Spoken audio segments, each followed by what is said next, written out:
The final judgment of unbelievers troubled me when I became a Christian, especially because my own parents weren't followers of Christ. Many believers are concerned for their unbelieving loved ones, and it is painful to imagine God's judgment of unbelieving family and friends.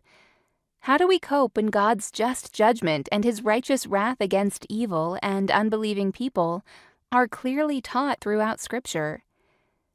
As we study God's wrath and the final judgment, we will learn how to live more faithfully in light of eternity. What is God's wrath? It is a right and necessary reaction to objective moral evil. God's wrath is rooted in his perfectly holy, perfectly just, perfectly loving, perfectly merciful character. God's wrath bears no resemblance to the violent, unpredictable, and abusive anger of some humans. God's wrath is his righteous judgment. Romans chapter 2, verse 5.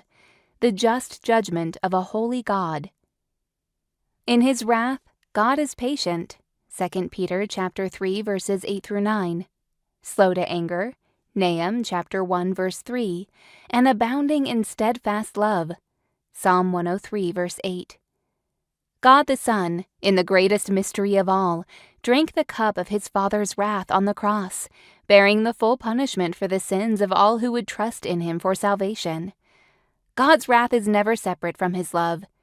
As Jonathan Edwards observed, God has no pleasure in the destruction or calamity of persons or people. He is a God that delights in mercy, and judgment is his strange work.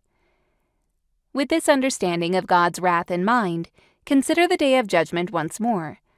On that day, unbelievers will also stand before the great white throne. See Revelation chapter 20, verse 11.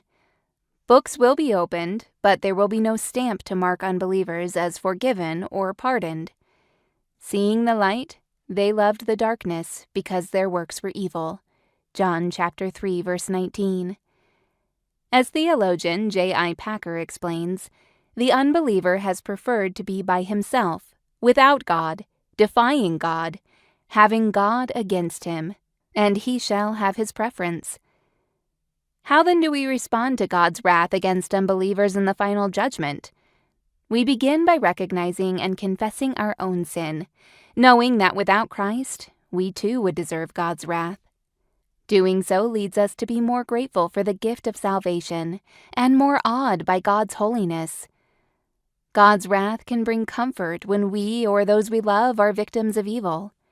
Rather than taking vengeance ourselves, we can trust God to judge evil.